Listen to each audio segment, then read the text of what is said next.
Hello friends, मेरा नाम है प्रदीप कुमार और मैं आपका बहुत स्वागत करता हूं अपने YouTube चैनल मात्र छाया जीएस एकेडमी पर। फ्रेंड्स, आज हम जिस टॉपिक में बात करने के लिए जुड़े हैं, ये टॉपिक है मुगल काल में जब औरंगजेब की मृत्यु हो जाती है तो मुगल काल बहुत ही लचीला कहें या बहुत कमजोर पड़ जाता है। तो जो मुगल शासक के कहा जाए, इनको सूबेदार बनाया था या जिस एरिया में मुगल का सल्तनत होती थी उस एरिया को लेकर एक जो वहां का मैन बना दिया जाता था कि सूबेदार नियुक्त कर दिया जाता था कि इस एरिया के आप यहाँ के होंगे। अब फ्रेंड्स, ऐसे ही मैं बात करूं कि आपने सुना होगा मुर्शिद कुली खां का नाम, तो ये मैं आपको बता दूं, और ये आजाद कर लिए गए औरंगजेब की मृत्यु के बाद।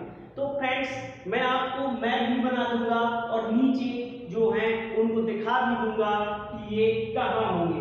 तो अब मैं सीधे आपको ये बता दूं कि प्रमुख राज्य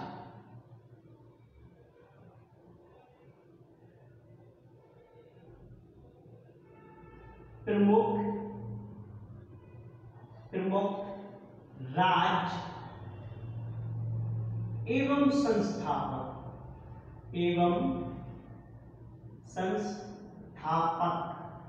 फ्रेंड्स, अब इसमें हम उनकी बात करेंगे जो मुगल काल से आजाद हो गए और उन्होंने अपना स्वतंत्र राज्य घोषित कर दिया। अब फ्रेंड्स, मैं बना दूं तो आपको सीधे पता चल जाएगा कि वर्तमान में हम किस जगह की बात कर रहे हैं।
फ्रेंड्स, अब मैंने ये मैप बना दिया है और इसी से आप जान सकते हैं या आपको पता चल जाएगा कि कौन सा राज्य हमारा कहां से आजाद हुआ। अब फ्रेंड्स, सीधे अगर हम बात करें कि ये वो राज्य थे जो कहीं न कहीं हमारे मुगल शासक की सत्ता थी यहाँ पर और इनको आजाद किया है। अब फ्रेंड्स, अब मैं बात करूं कि कौन कौन से थे, तो उसमें सबसे पहले अगर जो हम बात करें कि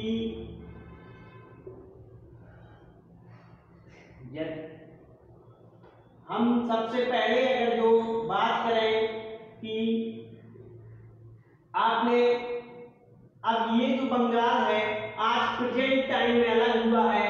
अगर जो हम पहले की बात करें तो ये भी हमारा एक साथ था। अब फ्रेंड्स, मैं सबसे पहले बात करता हूं इस एरिया की। इस एरिया को नंबर 1 कहते हैं, ये पूरे एरिया को।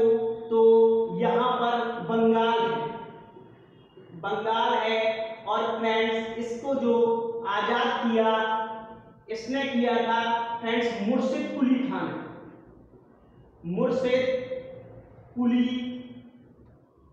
ने किया। अब फ्रेंड्स, मुर्शिद कुली खां की बात करें कि ये कौन थे, तो फ्रेंड्स ये बंगाल के स्वतंत्र बंगाल को स्वतंत्र करने वाले ये थे, बंगाल के संस्थापक कहते हैं तो भी यही होंगे। फ्रेंड्स, इनका एक स्टेटमेंट है जो इन्होंने दिया था कि अंग्रेज वो मक्खी की तरह हैं जो अगर जो हम इनको नहीं छेड़ेंगे तो ये हमको शहद देंगे, और अगर हमने इनको छेड़ा तो ये हमको डस डस के मार डालेंगे। ये स्टेटमेंट मुर्शिद कुली खान ने दिया था अंग्रेजों के लिए। अब फ्रेंड्स, ये बंगाल का एरिया हो गया। अब आप थोड़ा सा आगे आएंगे तो ये कहीं ना कहीं आपको पता होगा कि ये जो एरिया मैं बना रहा हूं ये हमारा एरिया है यूपी का। अब फ्रेंड्स, यूपी की बात जो बता दूं, अब इसे अवध कहा जाता है, अब यूपी कहा जाता है। अब ये पहले अवध के नाम से जाना जाता था। फ्रेंड्स, अवध का एरिया जो है ये लगता था अवध का एरिया अयोध्या वाला, लखनऊ वाला, ये सब एरिया लगता था। फ्रेंड्स, यूपी जो है 3 भागों में उस समय पर बटा था। अवध कहा जाए इस वाले को, पश्चिम वाले को अगर जो रोहिलखंड कहा जाए, और ये जो एमपी से लगा हुआ था उसे बुंदेलखंड कहा जाता था। अब मैं फ्रेंड्स बात करता हूं अवध। अवध को स्वतंत्र करवाया फ्रेंड सादत अली खान ने करवाया। सादत खान ने करवाया। अब फ्रेंड्स, मैं सादत खान की बात करूं तो इनका जो मकबरा है सादत खान का, ये फ्रेंड्स है केसरबाग में। अगर जो आप लखनऊ, अगर जो कभी आप गए हो, आप लखनऊ से हैं तो आपने केसरबाग जानते होंगे, और अगर जो नहीं है तो कभी आप आएंगे तो देखेंगे कि केसरबाग में एक एरिया पड़ता है जिसे लखनऊ में एक एरिया पड़ता है जिसे केसरबाग कहा जाता है। वहीं पर सादत अली खान की मकबरा है, और इन्हीं को फ्रेंड सादत खान को दूसरा नाम कहा जाए तो क्या था, तो इनका नाम था बुरहम उल मुल्क। फ्रेंड्स, ये उपाधि थी, ये बुरहम उल मुल्क कहा जाए तो ये उपाधि थी जो इनको दी गई थी औरंगजेब के। ऐसे ही जब हम आगे पढ़ेंगे तो एक और उपाधि दी गई थी। अब फ्रेंड्स, मैं बात करता हूं आगे, तो ये रोहिलखंड का एरिया है।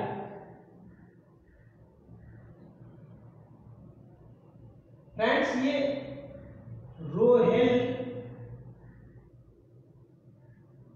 रोहिलखंड का एरिया है।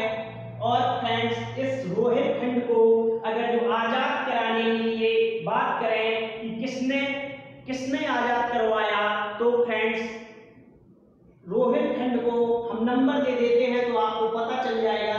हम बात कर रहे हैं नंबर 2 की, ये नंबर 2 हो गए, तो ये हम बात कर रहे हैं नंबर 3 की, और रोहिलखंड आता है नंबर 3 में। तो नंबर 3 को हम बात करें किसने आजाद करवाया, तो ये जो है हमारे उनका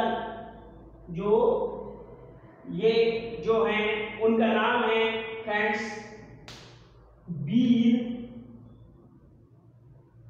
उनका नाम है वीर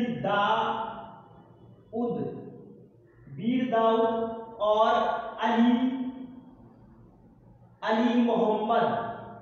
फ्रेंड्स, वीर दाऊद और अली मोहम्मद दोनों ने रोहिलखंड को मुगलों से आजाद करवाया। अब फ्रेंड्स बात करते हैं, यहाँ पर आपको पता होगा कि हैदराबाद है, ये हैदराबाद है जो प्रेजेंट में तेलंगाना की राजधानी कहा जाए। और ये हैदराबाद की मैं बात करता हूं, हैदराबाद। अब फ्रेंड्स, इसको भी आजाद करवाया था। अब बात करें कि इनको आजाद किसने करवाया, तो एक नाम था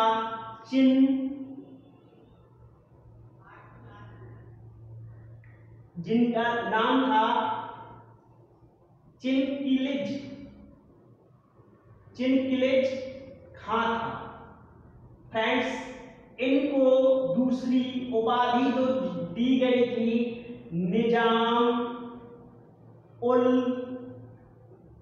मुल्क भी इनको कहा जाता है। चिनकिलिज खां कहा जाए, चिनकिलिज खां कहा जाए या निजाम उल मुल्क कहा जाए तो ये हैदराबाद के संस्थापक हैं। और फ्रेंड्स, अब इसी में मैं बात कर लूं कि इस एरिया को आपको पता होगा कि ये जो है गोवा और महाराष्ट्र से लगता हुआ इस एरिया को कहा जाता है कर्नाटक एरिया। अब फ्रेंड्स, कर्नाटक कहें या मैसूर कहें कि कर्नाटक कहें या मैसूर कहें कि इसको किसने आजाद करवाया, तो फ्रेंड्स इसके जो आजाद करवाया उनका नाम था सदुल्ला। उनका नाम था फ्रेंड्स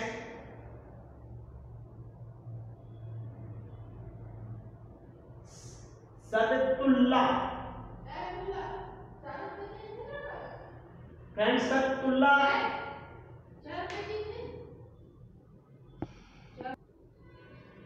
फ्रेंड्स, मैं बात कर रहा था सदुल्ला खां की बात कर रहा था। इन्होंने मैसूर कहें या कर्नाटक कहें उसको आजाद करवाया। अब फ्रेंड्स, इसी के साथ में एक एरिया हमारा ये पंजाब का पड़ता है और इसी एरिया में हम कहें कि सिख राज। अब फ्रेंड्स, इस एरिया में कहें सिख राज,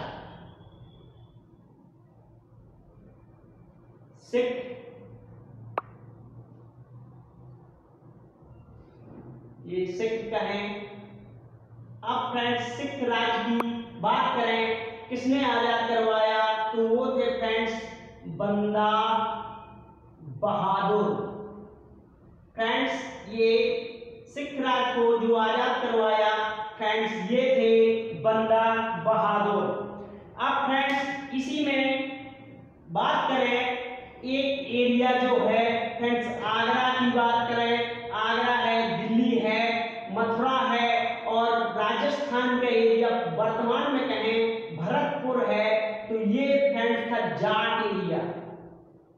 ये फ्रेंड्स जाट एरिया था जिसको आजाद करवाने का श्रेय कहा जाए कि किसको जाता है, तो फ्रेंड्स ये जाट एरिया जो आजाद करवाया था फ्रेंड्स उनका नाम है